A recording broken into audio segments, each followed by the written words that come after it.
et que tu as envie d'en parler à tes frères, je vais aller là-bas ce matin pour te libérer et signer la proclamation. Tu peux être un homme libre, qui n'est lié par personne, pour aller prêcher l'Évangile à tes frères. Il dit que ce vieil homme prêcha pendant de nombreuses années. Un jour, comme c'est notre destin à tous, nous arrivons à la fin de notre route. Et quand nous arrivons, il arrivait à la fin de sa route. Il resta inconscient pendant peut-être, plusieurs heures. Et beaucoup de ses frères blancs vinrent lui rendre visite.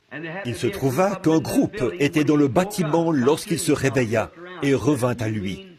Il regarda autour de lui et dit, « Vous voulez dire que je ne suis pas encore là-bas » Ils répondirent, « Sam, tu dormais. » Il dit, « Non, je ne dormais pas. J'étais de l'autre côté. » Les frères dans le ministère lui dirent, « Sam, dis-nous ce que tu as vu de l'autre côté. » Eh bien, leur dit-il, « Je suis entré par une grande porte blanche, comme les perles.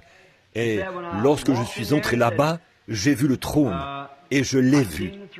Et un ange est venu vers moi et a dit, « Es-tu Sam ?»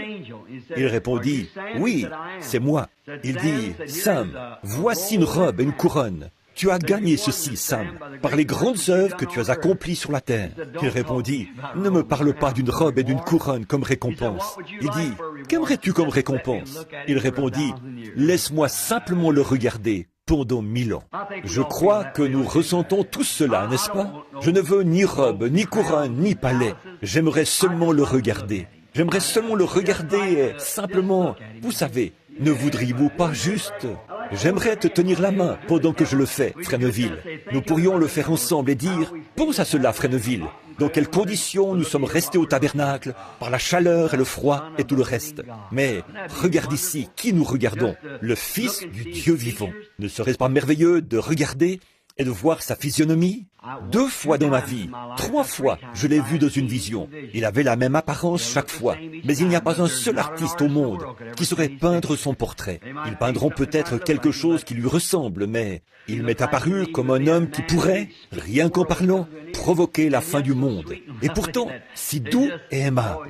Oh, il y a tellement plus de caractéristiques que ce que le pinceau d'un artiste pourrait saisir. Et je veux vraiment le voir un jour, en personne. Et j'ai souvent pensé que j'aurais aimé l'entendre lorsqu'il leva ses précieuses mains et dit « Venez à moi ». Voir son air fatigué là, alors qu'il était fatigué, épuisé par son voyage. Il dit « Venez à moi, vous tous qui êtes fatigués et chargés, et je vous donnerai du repos. Prenez mon joug sur vous et recevez mes instructions, car je suis doux et humble. » J'aurais aimé l'entendre dire cela.